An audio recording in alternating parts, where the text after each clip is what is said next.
What's up, y'all? I'm Alan Hain, the Lawn Care Nut, and this is episode 17 of Lawns Across America. Hey, so welcome to the pre-Memorial Day ThrowDown Extravaganza podcast show. That's right, this weekend, my friends, this weekend coming up, specifically this Monday, May 27th, is one of the biggest throwdown days in all of lawn care every single year. Now, obviously, it's a day when we honor our fallen heroes, those who have protected us, those who have given their lives to protect our country, and that's what Memorial Day is all about. If you're a family member of someone who has sacrificed or given their life, pretty much all of us can look back to someone in our family who has died in defense of this nation, even as far back as to the Civil War. So as a way of just kind of bringing that out there, I just want to say thank you to everyone that's out there. And Memorial Day has also become a time when we also salute our active duty veterans, first responders, those who protect us, who are sacrificing not only the possibility of their lives, but also sacrificing their living life to serve us and to serve others. And Memorial Day has become also one of those type of days to honor those folks. So thank you 100% to all of you. And because of the freedom that we enjoy, we are able to have a massive throwdown on this Monday because pretty much everybody is off of work. If you are somebody that has to work on Memorial Day, I want to thank you too for keeping our country going, keeping things moving. And I hope that you get to throw down when you get off of work or before you go to work. But for the rest of us, it's a big day. Now, why is Memorial Day such a big throwdown day? I think it's because, and I don't think Milorganite started this, it could have been Scott's, but one of the companies that put in the whole cookie cutter deal of throw down on the holidays, you know, Memorial Day, 4th of July, Labor Day, what's the other one? What's the other day you throw down? I don't know. If it's up to me, I'd be throwing down on every holiday. Mother's Day, Father's Day, Easter. What's that other one? What Hallmark holidays are there? You know, throw down on all of them, right? Sweetest Day. Yeah, Sweetest Day. Sweetest, I love you. I'm throwing down. But either way, for some reason, there was this cookie cutter thing that came up for Memorial Day, and so everybody just fertilized that day. And I know across, especially in Chicago, just all the old timers that would all live throughout Chicago when I lived up there, Memorial Day was like their first fertilizer throwdown, whatever their choice of fertilizer may have been. And so that's always kind of remained, and it is definitely something that's on the Milorganite bag. You'll hear about the Milorganite holiday schedule, even though you can't even find Milorganite anymore. It's still a thing. It's still something we throw down, and I want to let you guys know I will be throwing down hard on that day on the Lawn Care Nut channel. If you go to YouTube and search the Lawn Care Nut, N-U-T, Nut like the crazy guy, you'll find the channel there, and I will be doing some heavy throwdown because if some of you remember, I got this stripe in my front yard. I did a test kind of showing you guys what Carbon X would do on a lawn that needed fert, and I don't know, I was just being stupid. But now I have this dark green line down the middle of my main stage, and it looks terrible, and I know people are staring, so I got to correct that. So what it'll be is an excuse to show you two things. Number one, if you do stripe your lawn on purpose or not, because it does happen quite a bit, if you stripe your lawn with fertilizer, it'll show you how to undo that, because it's not as hard as you think. And then the other thing I'm going to do is I'm going to throw down a lot more than should be thrown down. And I'm doing that, number one, because it's fun and because I'm the Lawn Care Nut and I have a reputation to uphold here. But number three, I'm doing it to show you that you're not easily able to burn a lawn with fertilizer. For some reason, there's this thing out there, and maybe I've helped contribute to it. I don't know, but people think they're going to burn their lawn. And look, herbicides, yeah, you can burn your lawn with the wrong weed control done at the wrong time of day when it's too hot for sure. Easy, you can cook it out. But in a lot of cases, the lawn will recover from that.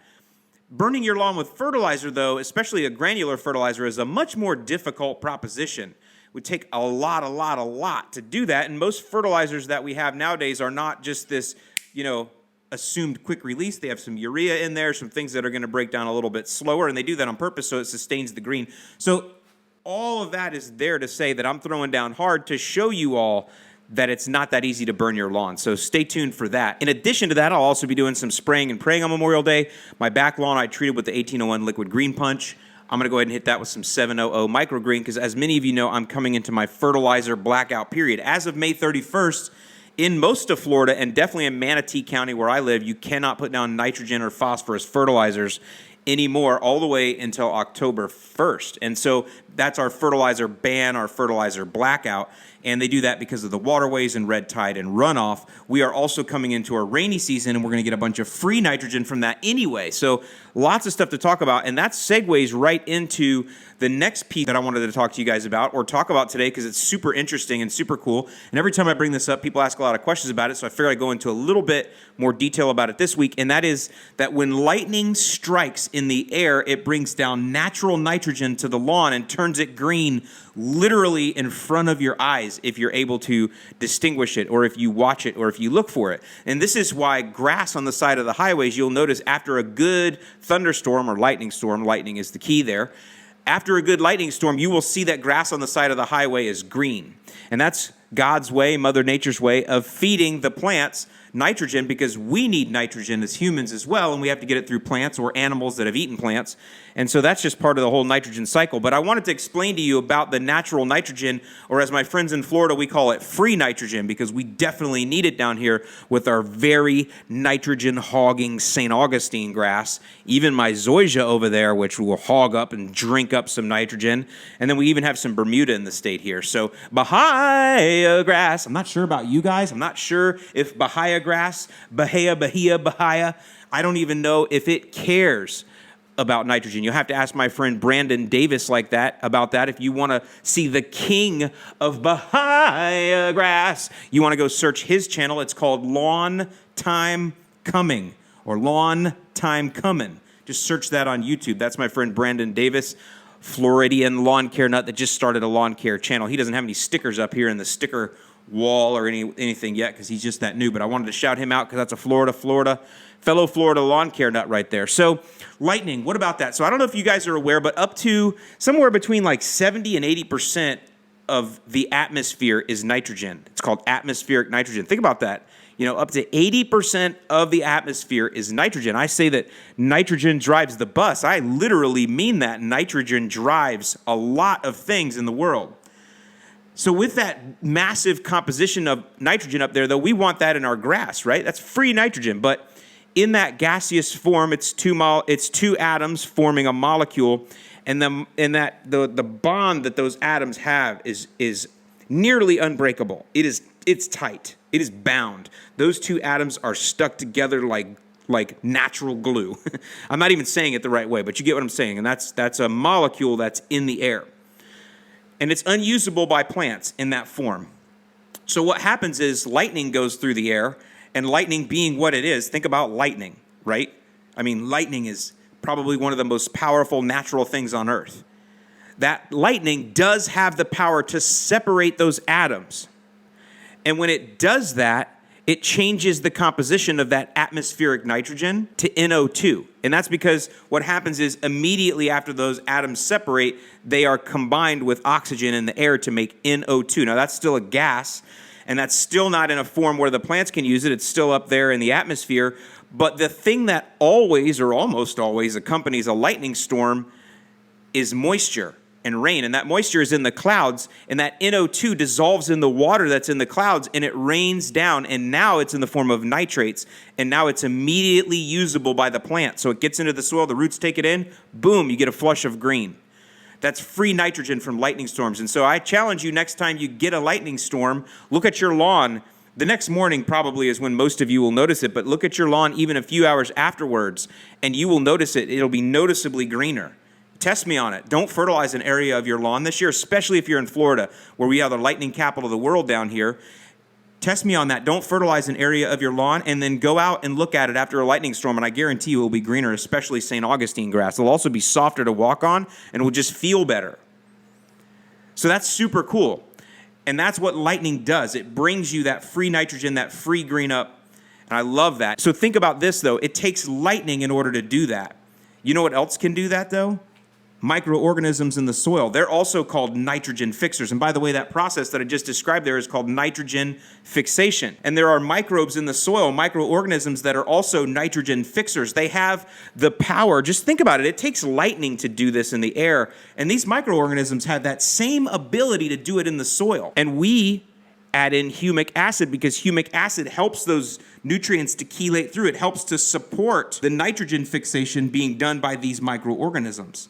So it's all kind of neat how all that works together. And again, we're just all trying to get that nitrogen into the plants because nitrogen drives the bus. So if worse comes to worse and your budget is at its end and you got nothing left to throw down, you hope for the best with a good lightning storm, get some free nitrogen, and hopefully get greener than your neighbors. By the way, that's the other thing about the free nitrogen.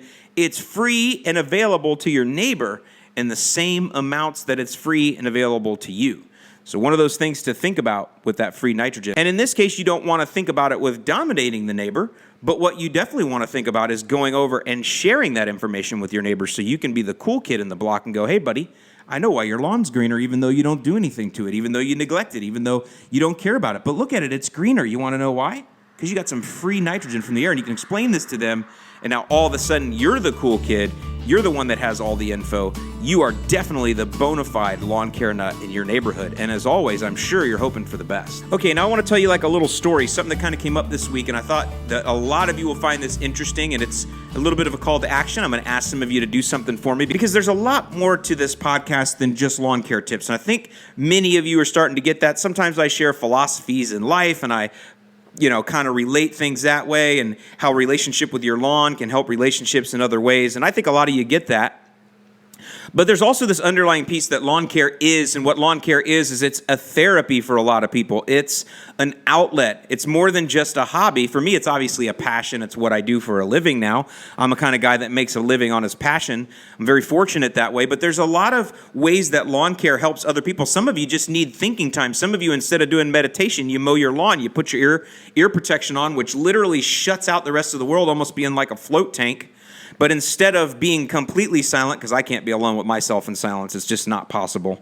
I drive myself crazy. But you have this beautiful sound of a nice moaning mower beneath you, and you even come to know the sound of your mower. Like I could definitely tell a Honda engine from the Toro, whatever the Toro is.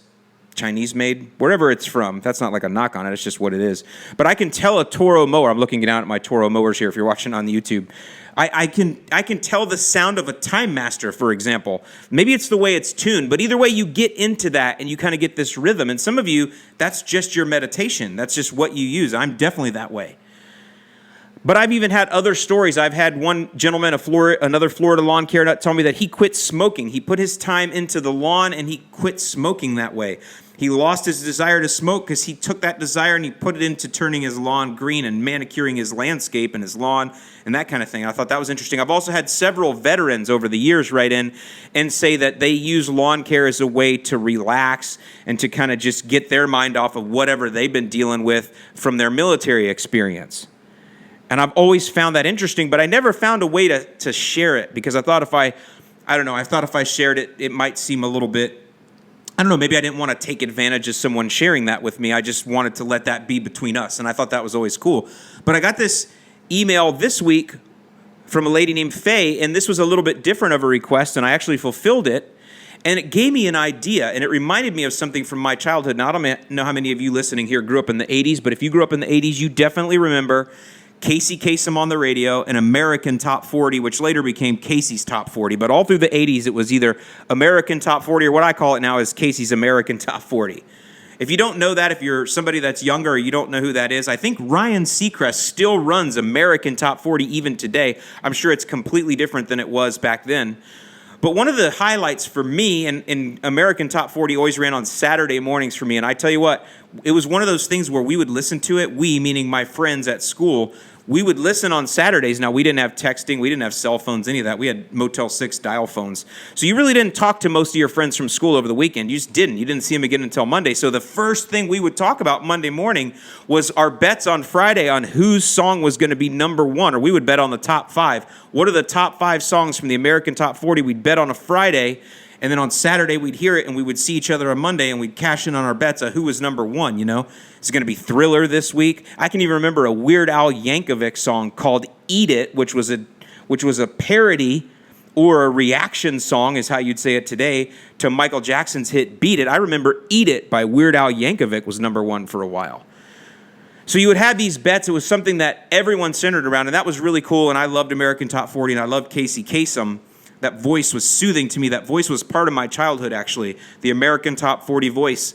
of Casey Kasem. It's one of the reasons I really love podcasts now, is I think that we share that similar kind of relationship where the voice of the podcast becomes something that is relatable to you in your American life, hence the name Lawns Across America. But either way, one of the things that I loved about this segment was he would do different bits or things during the show and talk about music history and things. But one of my favorite parts was the long distance dedication. And what the long distance dedication was somebody would literally write in, or later it became they would fax in. Fax. I don't think anybody faxes anymore. But back then they would write into the show and they would have a story about someone or a relationship or a lost love or whatever it was a long distance dedication, and it was somebody telling a story to Casey about something in their life, and then they would request a certain song that would either bring light to the challenge they were having or something that they had used for comfort. Whatever the song was, it related to the story they told. Now, I'm not going to ask you guys to write in and ask for song requests because we're not going there. But what I am going to do is ask you to write in and tell me your stories of how lawn care or tending for your lawn has been a positive in your life. It could be something personal, or you could be, in this case, you could be the spouse or the significant other who sees what it's done for your mate. And so what I want to do is, before I go any further, is I want to share this with you. So Faye, and her mate's name is Daniel, she gave me permission to share this with you guys because I told her what I was going to do after she wrote in, and she thought it'd be awesome. She loved the idea. So here is what Faye's request was, and how I honored, and then how I followed through with it, to give you guys an idea of how I want to try to get these requests going for the future for you. Hope I'm coming across there. So let me just read this right here. So this was in an email. Dear Alan, my name is Faye and I have a request. My significant other Daniel has begun watching your channel religiously. He has brought 3 dead lawns back to life thanks to your videos and advice.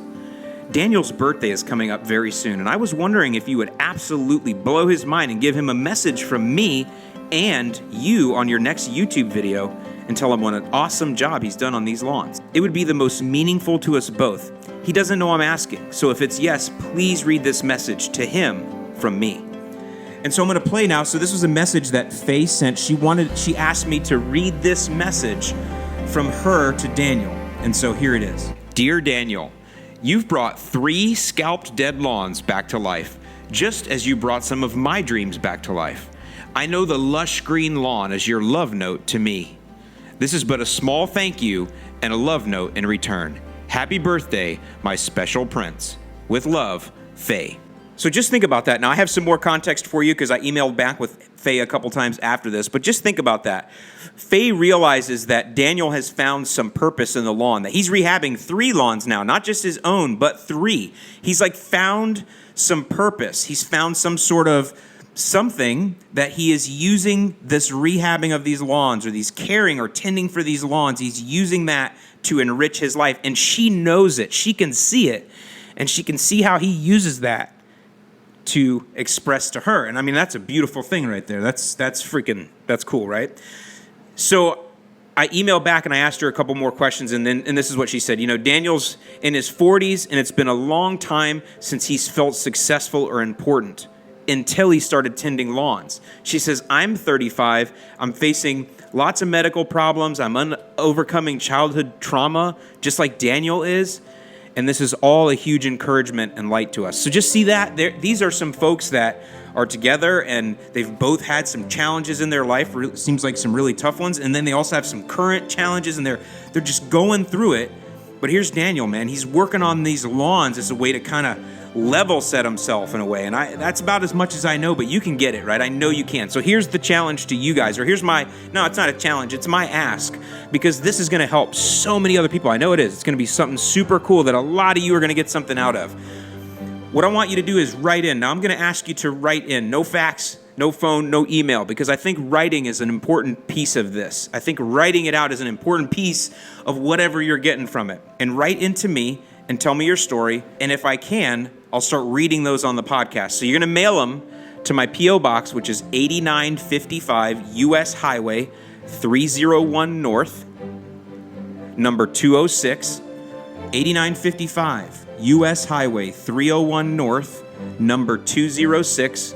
That's Parrish, Florida, Parrish, Florida, 34219. 8955 U.S. Highway 301 North, number 206, Parrish, Florida, 34219. If you write in, it doesn't, not again, I don't necessarily think it has to be a dedication. It can just be about you telling me how you've used lawn care to improve your life, or how someone in your life has used lawn care to improve their life or yours, this and this and that. You guys get the idea. I think that'd be a super cool segment to start sharing on the podcasts as we move forward, and I think that would really help a lot of people. And I would really like to thank Faye and Daniel for allowing me to share your story. First of all, Faye, for writing in with this idea.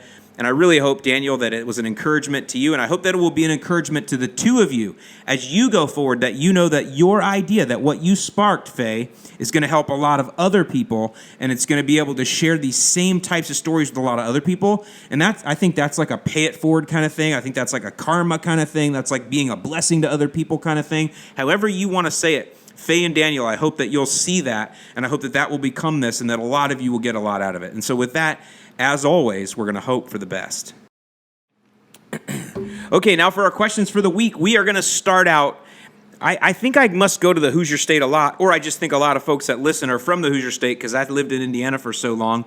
This one is coming straight out of Fishers, Indiana. Here's Stephen S. Hi, my name is Steven Sexton, and I live in Fishers, Indiana. And I was just calling. Next week, I'm planning on putting down my applications of my second application of Prodiamine, Disease X, and Grub X. And I was just calling to see if it's all right to put all of those down on the same day, just in different applications. The question was about getting them watered in. I know all of them have to be watered in, but I was wondering how much water. And is it something where I need to take a hose and water it in immediately?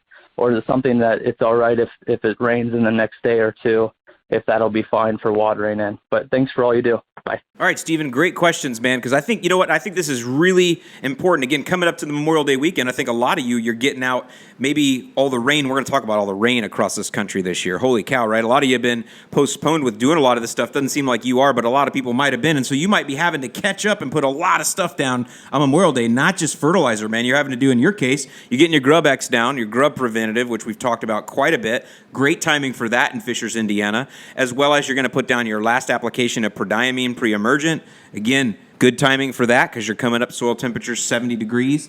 And then the other thing you're putting down is your fungicide. So fungicide prevention for things like brown patch in the summer. So you got a lot going on right now. And the question, first of all, is can I put them all down on the same day?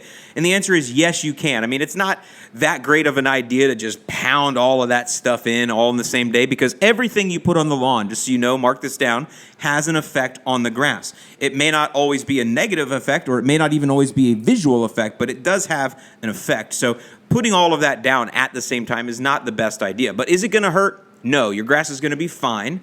And so in that case, I do want to remind you, though, and I know that Steven's not asking this, but I'm going to say this anyway just because I know a lot of people are asking. He is not mixing all the products in the same hopper together and applying them all in one run and gun. He is going to apply them separately. The reason you do that is because you need to make sure that you're getting it down according to the labeled rate. The reason you can't mix them all in the hopper is because they all go down at a little bit different rate. For example, I'm thinking about the Disease X, the Scott Disease X. I think that goes down at a 2.3 pounds per thousand rate, whereas I know the Prodiamine, we recommend a 3 pounds per thousand rate. Those are also very much different prill sizes, and to get those rates, you're going to have a different spreader setting for each one. When you mix them together, you really have no way to calibrate that and get that out evenly. So what we recommend, and what hard and fast rule, separate applications. All on the same day is fine, but definitely make sure they're separate applications. As far as what order to do them in, it shouldn't really matter. They're all granular here, so you're going to have to walk on top of something. So just go ahead and throw them out, whatever's most logical to you. Now, as far as the watering goes, there are definitely some different watering requirements for each one of these. The Disease X, if you read the bag, has no information about any kind of watering in. I know that because Ben, the lawn guardian, had put down some Disease X, and he actually had to call Scott's and ask them, and he said they were super helpful or whatever.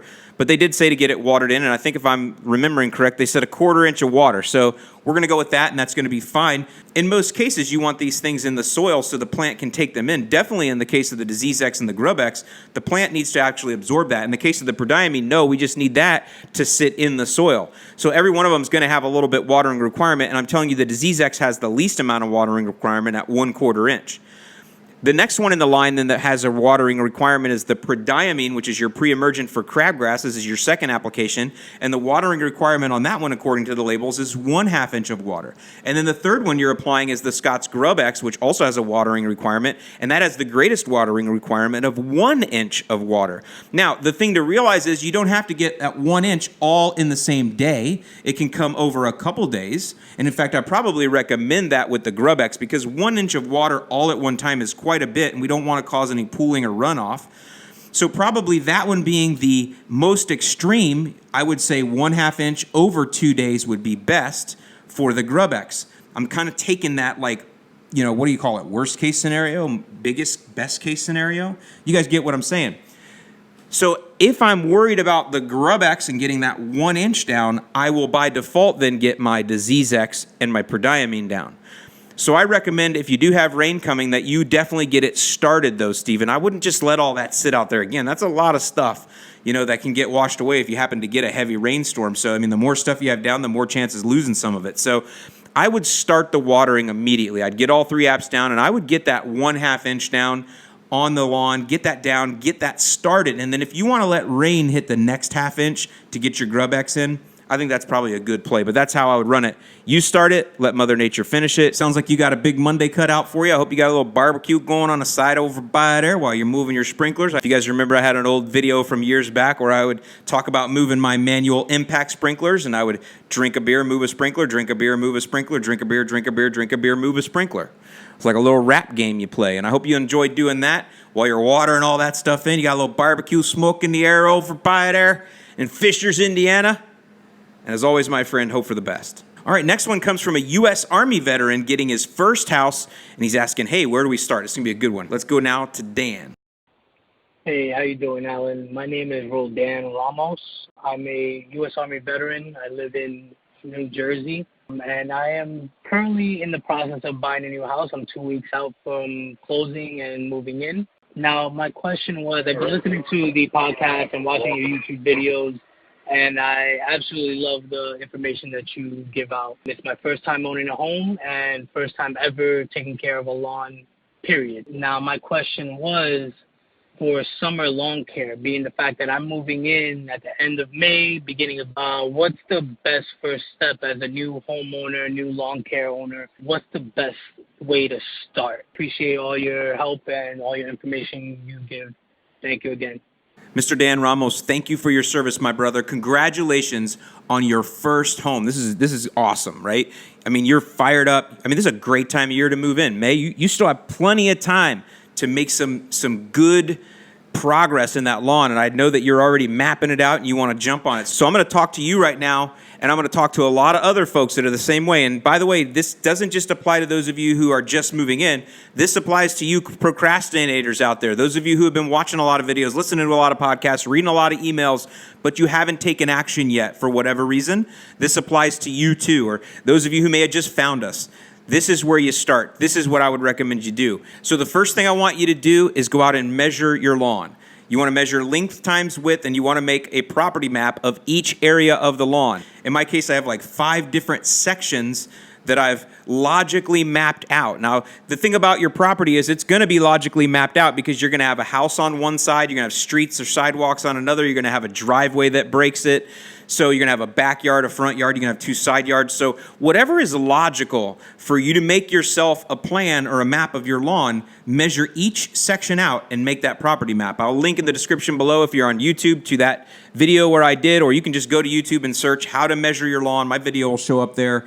Check that out, and that's the first thing you do. And the reason you do that, Dan, is because, I want you to know the square footage because it's going to dictate everything else that I'm going to recommend for you going forward. But the other thing is I want you to learn your land. And you as a U.S. Army veteran, you understand the importance of knowing the lay of the land, no matter where you are, because that helps you make a plan going forward. Knowing your terrain, G.I. Joe says knowing is half the battle. Knowing your terrain is half the battle. Knowing your lawn, what does it feel like to walk it this way? Where does the sun hit at this time of day versus that? Why do I have weeds there and not there? Why is it squishy and wet here and not over there? Why do I have sun and shade ratios? Whatever. Even things as simple as, which way does my house face? Does it face north and south, or does it face east and west? And where does the sun go in relationship to the lawn?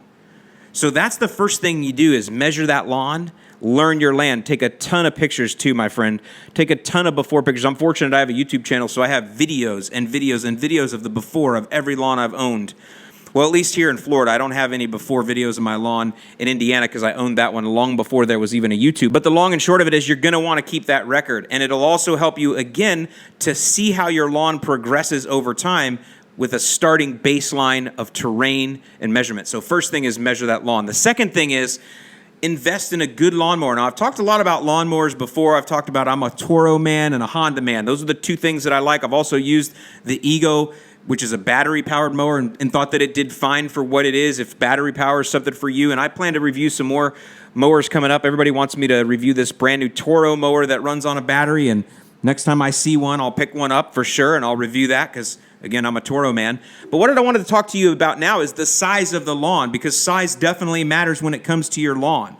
We've talked about that being different things. You know, 5,000 is like your starter diamond for your wife, and 10,000 is like giving her the full carrot. She's finally arrived.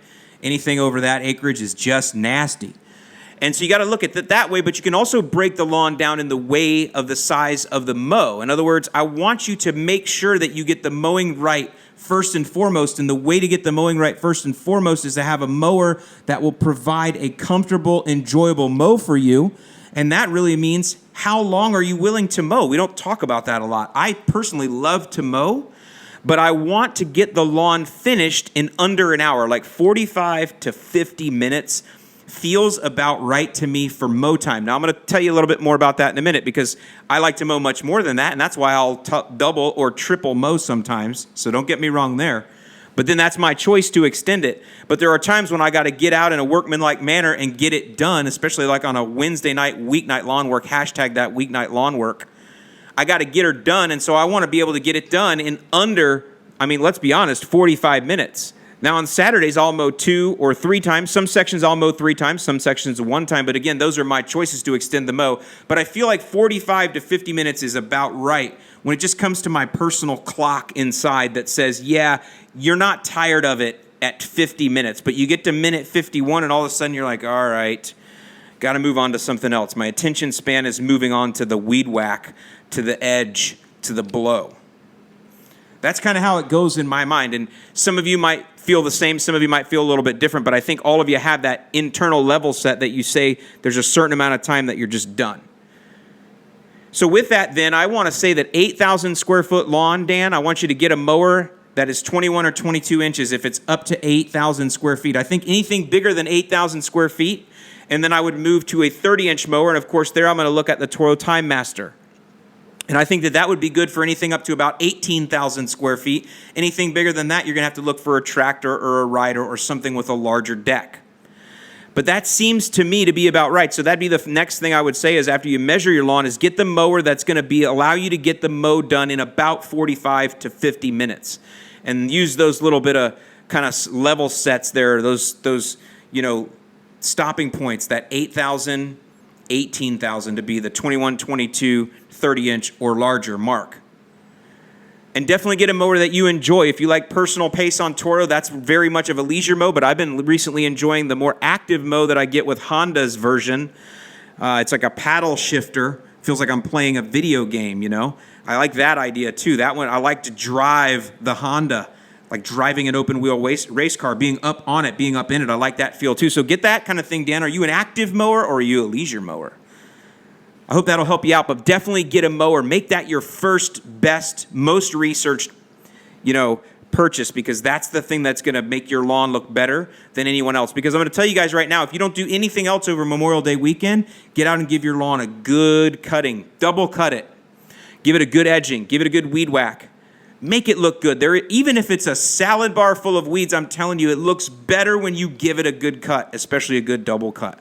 And that's a great thing to do to give yourself confidence to see results, because you will before and after on a cut. There's all kind of YouTube channels out there where guys just get thousands and thousands of views by cutting overgrown lawns. And they all look pretty good when they're done. I can tell you, even the worst, all of them, they look great even after they're overgrown and they're cut. They look better. So I would recommend that you do that this weekend, is give that a good cut. The next thing to do, and it goes along with mowing. Again, it's summertime here, and I know you guys are all looking for a chemical option, but I am going to give you that last. The next thing I would recommend you do, though, is determine your grass type. Now, in New Jersey, you're going to have cool season turf. You're going to have turf type tall fescue, Kentucky bluegrass, perennial rye, something like that. And you're going to want to mow those at 4 inches top setting. So when you're choosing your mower, that's the other thing, Dan. Make sure that it'll mow to 4 inches, because a lot of mowers these days, their top setting is 3.75 inches. And as we talked about in previous podcasts, even though you might be able to get away with that, it leaves you absolutely no fail-safe. You have no backup. You have no redundancy there. If you miss a mow and the top you can go is 3.75, and you've been fertilizing hard, you might have a little bit of a problem. You might have to scalp and beat your lawn at the knees, and that's not going to be good for it. So make sure you have a max cut height of at least 4 inches. For sure, I would recommend that. And I would recommend you mow at that tall setting. Mow at that tall setting all summer. We don't really know what this lawn is. We don't know how it's been treated. We don't know how it's been cared for. So we want to mow tall to give it the most ability to shade its root system, to stay a little bit cooler, and to absorb all that beautiful sunlight that we're giving it here from beautiful summertime. Now, just to give the rest of you an overview here, just in case you're somebody that's in a similar position, I've said in the summertime, for sure, you want to raise up your Kentucky bluegrass, your perennial rye, and your turf type tall fescue to your top setting. Just set it and forget it. 4 inches is where you want to be, but if you have a mower that goes higher, please, by all means, go higher. Test me out. Go as high as you can. St. Augustine grass and Bahia grass, you're the same way, 4 inches or higher for sure. I'm messing with my palmetto in the front down at 3 1/4, and I'm going to keep doing that because I'm trying to be a little bit of a lawn rebel.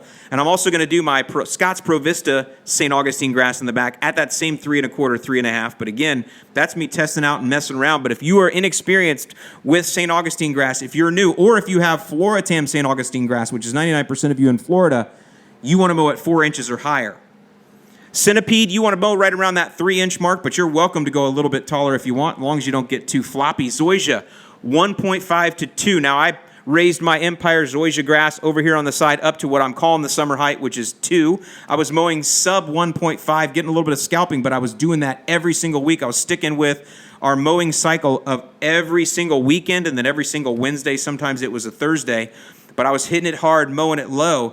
Now I'm taking it to its comfortable summer height after I hit it really hard with some fertilizer, and now it's feeling really good at 2 inches, and it just looks fluffy, and it just feels good. So Zoysia, I recommend that you go to a 2-inch height for summer. Bermuda, you guys are going to run super fast. Bermuda grass loves the heat, and it loves the summer, so you want to continue challenging that Bermuda grass down to 1 inch if you can, but if you're getting scalping just because your lawn isn't completely flat, then you're going to want to probably go up to 1.5 or 2 inches, but don't go any taller on Bermuda grass than 2 inches. It'll just get too leggy. Keep that down there. Remember, Bermuda grass is alpha male, and when you challenge it, all it does is it just grows bigger, stronger stolons and rhizomes and spreads out and takes over, and that's exactly what you want to challenge it to do. Now, the next thing, Dan, that I'm going to recommend you do is get your irrigation in line, especially with that cool season turf.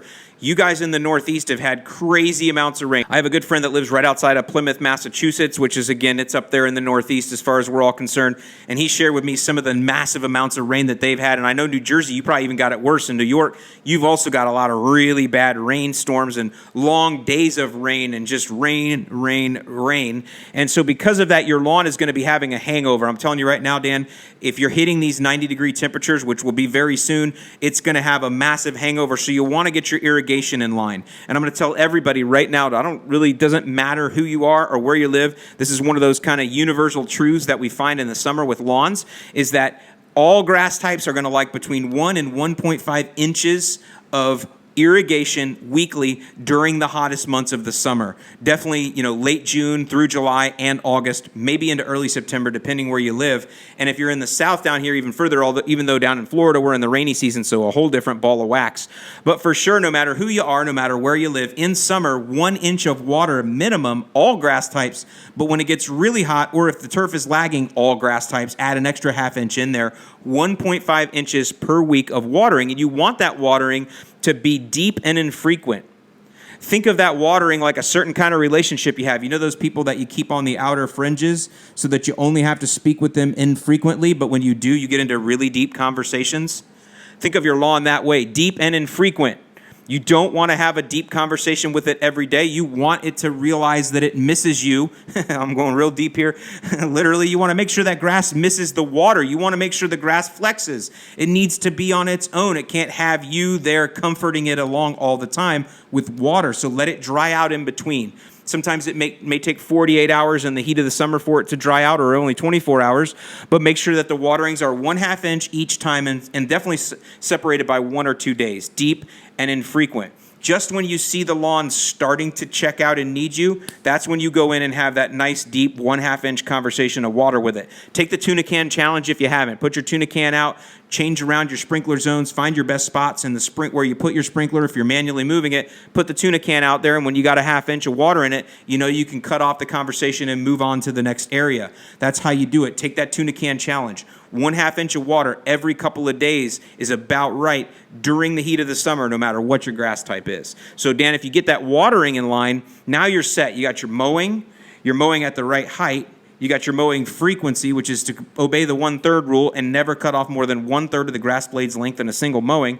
And you got your irrigation right, which is one of the biggest challenges that you're going to have in the summer, is keeping the irrigation right. We always want to make sure, too, that we water in the mornings before 10 a.m. because we don't want too much evaporative loss, but we also don't want the water to sit there hot overnight, where it can then help that disease triangle to form. We talked about that in last week's podcast. So the idea is to water in the mornings. You can water as early as 4 a.m., 3 a.m., that's fine. Just make sure that your watering cycles are done by 10 a.m., and obviously, this is much easier for someone that has an automatic irrigation system. If you don't, you're going to have to maybe stretch that out over several days. Maybe you have 5 different spots where you have to move your sprinkler every single morning. Again, you don't have to get all your watering done in one day. You can water zones by days. So a lot of different ways to slice and dice. You can make your own little algorithm in there, if this, then that. I mean, it depends, Dan, how much you want to get into that and how you want to be. But definitely get that irrigation right, and definitely keep that lawn healthy all during the summer. Those are the first few things that I would recommend that you do to get all of that going, to really get started. And the good thing is, none of that requires you throwing anything down. Now, if you want to know what should you throw down, when should you throw it down, we will start going into that over the next few weeks in the podcast, in my emails. If you haven't gotten on my email list, please go to thelawncarenut.com and look for in the menu bar, we have a place called Just the Tips. And Just the Tips at thelawncarenut.com is your portal to sign up for our email newsletter. We send out a weekly email every Tuesday. And what it is it's detailed, written instructions. This week we talked all about nitrogen fixation. Why is nitrogen important for the lawn? What does it do for the lawn? How much nitrogen should we put down? And why do we know how much nitrogen to put down? Why do we put down 5 pounds of nitrogen a year? Why do we put down a pound of nitrogen each application? It goes into all kind of crazy things, all in an email, but that supported all of the videos that I've done also the last couple weeks and this podcast. So sign up for that email list if you're looking to go deeper, darker, and faster into the lawn care community and into the lawn care world. That's where to do that. That's where you get written instructions that you can easily refer back to at your leisure. Now, the other thing that I'm doing is I will be releasing, and by the time this podcast comes out, it will be available if you go to thelawncarenut.com. I'm going to have a Where Do I Start Now supplement guide to my regular ebooks. So in case you guys don't know, I do have 2 ebooks. I call them hybrid organic lawn plans, but basically what they are is what to put on the lawn and when, step by step, yearly. Do this in the spring, do this in the summer. Here are the mile markers. Here's all about fungus and insect and disease and biostimulants and fertilizers, and we go into all of that. I think both books are well over 120 pages. I mean, you get what you pay for. I can promise you that. I have no bones about it. We charge $25. It's an ebook. You can download it to your laptop or to your tablet or wherever you want. It's worth well more than $25. I promise you that, but it is what it is. I recommend you go there, thelawncarenut.com, and pick up that guide because it'll really open a lot of your eyes to what I teach in these podcasts and other things. But the other thing we're doing, and again, as soon as this podcast is out, this will be available, is everybody that buys the book from here on forward, we're going to send you a supplement, which is hey, it's summer. How do I get started? Because one of the questions I get a lot now is people buy the book and they're like, well, yeah, but bro, I didn't start in March. We're at the end of May here. How do I get started? Where do I pick up in the book? So what this exact supplement guide will do to everybody that buys the book, or for everybody that buys the book, is it will tell them, here's where you plug yourself into the book, and here's how you start. And by the way, the information that I just gave to Dan here, that will also be included in that supplement. Here are some things you should do right away that don't have anything to do with throwing it down. Get this stuff in line first, and then the supplement guide is going to go into the actual, what do I throw down, how do I throw it down, and when do I throw it down. So make sure you visit thelawncarenut.com and pick those up. They're under lawn plans. Now I'm going to go ahead and give you a little bit of that right now here. And the first thing that I recommend you do when it comes to throwing down, I'm going to use air quotes here, chemicals. And you guys got to get over that word chemical. You guys got to get over that, because there are real big differences in chemicals. And I'm using air quotes. That's why I often call things products instead of chemicals, because just so you guys know, water is a chemical. It is H2O. That's a chemical. And water is a very dangerous chemical to a man that falls in the ocean and can't swim. Water becomes the most dangerous chemical to him at that time. So always think about that. Not all chemicals are bad. Just so you know, when you drink a Coca-Cola, that is an acid. That is definitely a chemical. And some of you will drink copious amounts of that all day long. So not all chemicals are created equally. Now, I will tell you, what you're concerned with, or what some of you draw a red flag to, are the sides, the pesticides, which are herbicides, fungicides, insecticides. Those are the things that can bother you, or that you can be concerned with. And when it comes to that, when it comes to throwing down your first chemicals, what I recommend you do is you go to the store and you get what is called ready to use. It's a 1 gallon weed control. Obviously, you already know your grass type because you've already followed through on the first few things I recommend you do when you first get your house. Now that you know your grass type, go and look for the ready to use formulations. They're going to have a spray wand already attached to them. They require no mixing. They're usually 1 gallon, and that's a weed control that's going to control a good amount of the weeds that are in your lawn. So read on the label. Make sure your grass type is labeled for that product. Now, I can tell you in New Jersey here, where Dan lives, he's going to have cool season turf. It's a lot easier. Pretty much everything on the shelf that is labeled safe for lawns or kills the weeds and not the lawns, and a ready-to-use formulation is going to be fine for Dan's lawn in New Jersey, which is probably fescue, Kentucky bluegrass, and some sort of rye, and they're all mixed. Southern guys, you know, zoysia, centipede, St. Augustine, Bahia grass, and Bermuda. You guys have a little bit different restrictions, so always make sure you read the label. But the point here is get something that's already mixed up so you don't have to deal with it. And go out and start spot spraying weeds. I saw a guy in the Facebook group the other day that he actually takes little markers and he marks the weeds before he sprays them, but he keeps the marker there so he knows he sprayed that one already. That way he can kind of go through each weekend and patrol and hit new weeds, and then remove the markers when the weed dies. That also helps you see the results that you're getting. I thought that was a really good idea. Just whatever kind of little stakes you want to put in the lawn, just don't let your kids go tumbling through there too much. And it might look a little funny, but if that's what you need to do to understand how your weed controls work, and do it. But I recommend you start by spot spraying. Now, keep in mind, we are in the midst of the summer, and a lot of weed controls will have heat restrictions on them. 85 degrees is typically where they're going to tell you not to spray, but that's okay. You can always spray in the evenings. That's a great time to spray weeds when the sun has gone down. You can look at the sunset. You can go out. It's going to be, lower than 85 at that point. Even here in Florida, it's going to get below 85, later into the evening. And you can spot spray there. You have longer days anyway. Sun doesn't set till 8:30, 9 o'clock at night. Spot spray in the evening. So that's the first chemical type treatment I recommend you do when you first get your house or you get started in the summer, is start spot spraying weeds and mark those weeds in some way so you can map your progress. And again, it's all about getting that confidence moving forward, that you know that you're getting results. And that way, when you get into the fall, you can dive in head first and go really hardcore. Now, I did want to say real quick, if you want to call in and possibly have your question answered on the air, give us a call on the LCN Tips line. It's 833-LCN-TIPS, 833-526-8477. That's right, you can call in. Now, listen, I can't answer every single question, and some I just don't know the answer to, so I'm sorry I can't answer all of those. But the ones that I do know, the ones that will help the most people, the ones that kind of come in and seem like there's something that makes sense that I can convey in this format, I will answer those as often as I can. 833-526-8477. Call in and leave us a message. So our next one now, we're going to talk about Nutsedge and Kalinga, and this one comes out of Iowa. Yeah, hi, Alan. This is Joe in Waterloo, Iowa, and I've got a mix of cool season grass, and my question is about yellow nutsedge.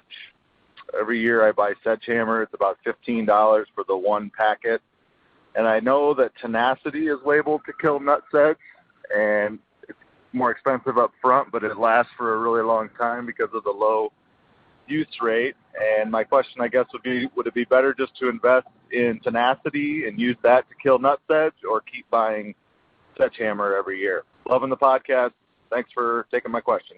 All right, Joe, this is a great question. This is going to affect a lot of people because sedges are really starting to kind of come on right now. Now, most of you guys up through the north, you're going to have yellow nutsedge, and you're going to find it in wet areas, and so a lot of people are going to refer to it as water grass. Besides the fact that it grows in a lot of wet areas, and that's not always the case, but it is a case in a lot of cases. The other way you can recognize it is it's a very light lime green color, and it will stand out. It looks like a grass from far away, but it will stand out because of its lime green color, and the larger it gets, it will start to lay over.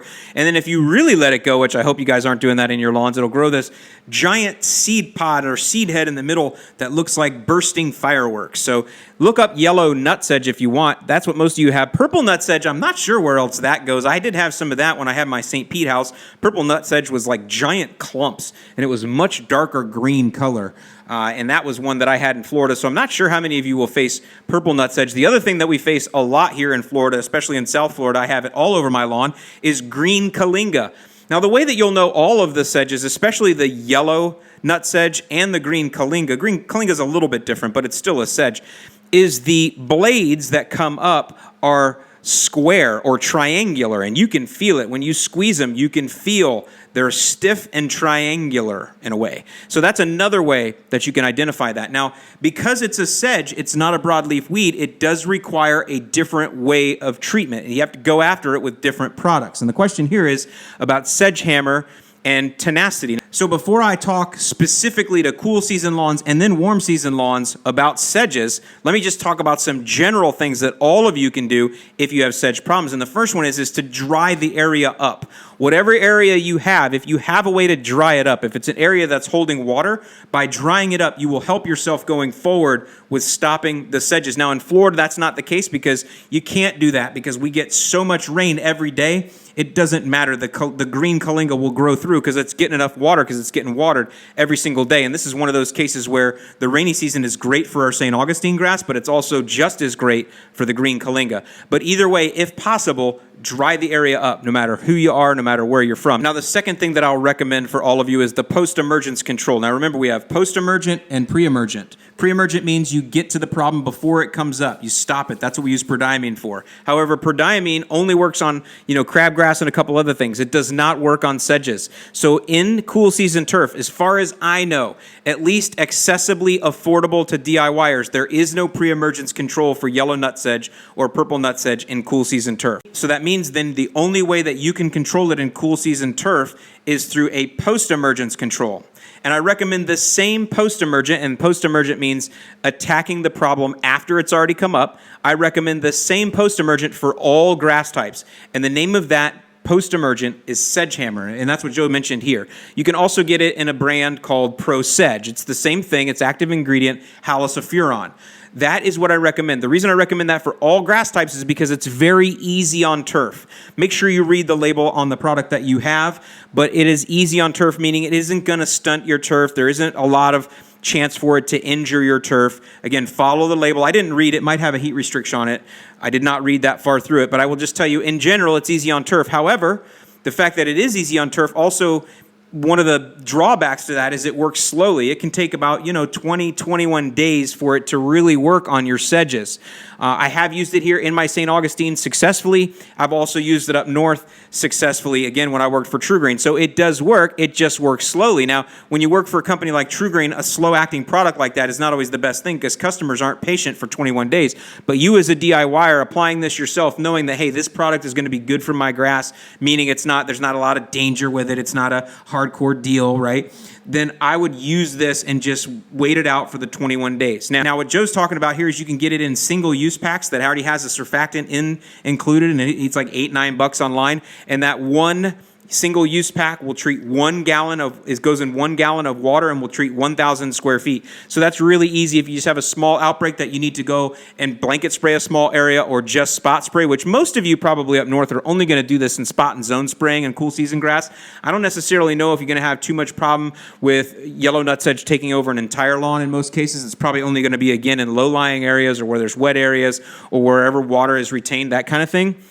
So you guys could get away with that single-use pack one time a year, $8-9, comes with the surfactant in it. They also do have a larger Sedgehammer bottle that you can buy, and I don't think that does have a surfactant in it, so you'll need to buy a non-ionic surfactant to ride along with that. But again, Sedgehammer is what I recommend for all of you for post-emergence control of Kalinga or any other sedges. Now, I'm going to be doing that application in my lawn here, and I want to talk to you guys with warm season turf. Again, cool season turf, there is no pre-emergence control for you for yellow nutsedge. You just have to deal with it as it comes up. By the way, you don't pull it either. If you pull it, it doesn't get everything. The nutlets underneath will send up double. So don't try to pull it. You got to kill it with a chemical and dry up the area at the same time. Now, Joe's question, though, goes a little bit further because Joe also has tenacity. Tenacity is an excellent weed control for cool season turf. It's good for some other turf types as well, but I mostly know it from cool season turf. Tenacity is an excellent weed control, and it does have yellow nutsedge on the label. I don't think it has purple nutsedge, and I know it doesn't have Kalinga on the label, but it does have yellow nutsedge on the label, and that should tell me something right there, is that it's probably not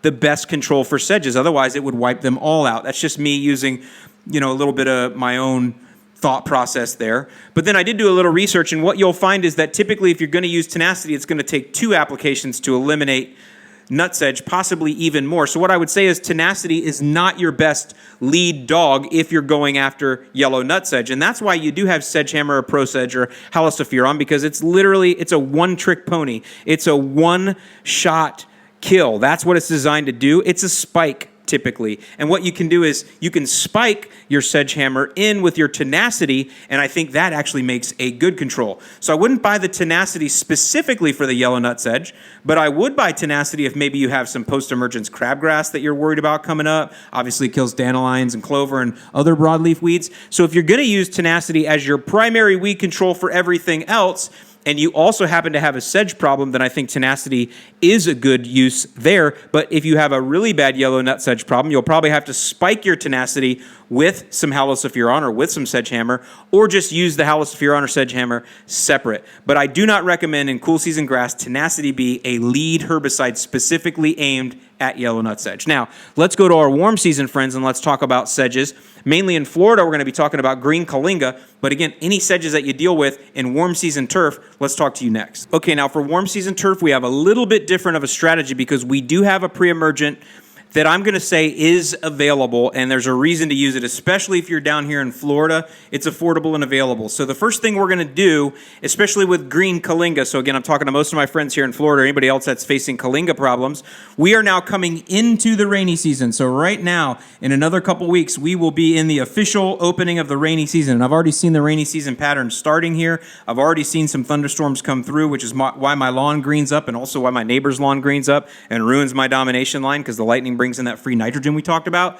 But this also means now that green Kalinga is going to go crazy. Now, my lawn, green Kalinga grows year-round, but it's the worst in the middle of the summer in the rainy season. So I want to get a pre-emergent down. Even though I have a bunch of it already out there, I know a bunch more is going to come up. So I'm going to apply a pre-emergent called Pennant Magnum. Now, Pennant Magnum is like $225 for a gallon. It's going to seem expensive, but the low rate, the use rate is very, very low. It's in milliliters, in fact, to give you several months of control during the summer. So, in other words, the gallon that you buy should last you 10 years, as is the case with a lot of pre-emergents that are available to us. By the way, chemical manufacturers out there, you need to start making pre-emergents in smaller batches for homeowners. I'm telling you that right now. The market is huge. Don't ignore us any longer. Pennant Magnum, who is that? FMC? I highly recommend that you guys start bringing this down to a low, manageable, one single double use type size. Please do that for the DIY marketplace. You will not be sorry. But either way, Pennant Magnum, right now you got to invest up front. Pennant Magnum will suppress Kalinga, and I've used it now for the last 2 years, and it does a great job in suppression. It really does. It is not a be-all, end-all, but it will be a piece of the strategy. And again, in Florida, I can't dry the lawn up because it gets rain every day. So I put the pre-emergence down, and it suppresses the Kalinga going forward. Then again, with the post-emergence control, I'm still going to use the Sedgehammer, the Halosafuron. It's really easy on my St. Augustine grass. St. Augustine grass is so susceptible to so many things, and you can use it on that. Both Pennant Magnum and Sedgehammer can be used on all of the warm season grasses, including Bahia grass and zoysia and St. Augustine and Bermuda and centipede and whatever other ones I might be missing. I don't think I'm missing any there. I just rattle them all off. But you guys know what I'm saying. All the warm season turf, you're all good for both of those products. You use those two together, and in fact, you tank mix them. I'll be doing that in the next couple weeks here to show you guys. You put the Pennant Magnum in, you put in the Sedge Hammer, you tank mix those together, which is okay with herbicides because everything runs on the 1 gallon basis, and 1 gallon covers 1,000 square feet. So you can put those together. Now, you should not mix herbicides together that you don't know should be mixed together, but I can tell you right now that it is perfectly okay to mix Pennant Magnum in water with Sedge Hammer or Halosulfuron, and you have a very nice green Kalinga application going down. You got pre-emergence and post-emergence control, and literally your problem will be cured up for the most part in the next 21 to 28 days after that. And then you can control it from there with just spot sprays. So that is a great way to go about it for those of you guys in Florida or anybody in warm season turf that's got Kalinga or sedge problems. That's a good strategy to go after. Now, one other thing that I do like Pennant Magnum for, it'll stop crabgrass for sure, but the other thing that it's nice for, especially this time of year in the summer, is for those of you in the Florida and even up into Georgia a little bit, maybe over into Louisiana, that you get some problems with doveweed. I had doveweed attack me so hard in St. Pete a couple years ago when I was doing a plug grow. I mean, I was up nights worried about it. I didn't even know what it was. I had never seen it before. I thought it was Egyptian crabgrass coming in. I was hitting it with blindside and it was dying back, but it just kept raging and raging and raging. And anyway, I learned my lesson on that. There's a lot of videos I have where I compared Celsius against it and all kind of things. But long and the short of it is that Pennant Magnum is labeled to help prevent doveweed. So if you have problems with doveweed in Florida, that's another reason why you'd want to apply that now. And summer is when doveweed comes in. So with that, I'm going to go ahead and end it here. I do want to wish you all a wonderful Memorial Day weekend. Please visit my website, thelawncarenut.com. Check out what we got for you there. Check out the YouTube channel this weekend. Have a great Monday throwing down. Enjoy the mow. As always, I'm Alan Hain, the Lawn Care Nut. Thanks for listening, and I'll see you in the lawn.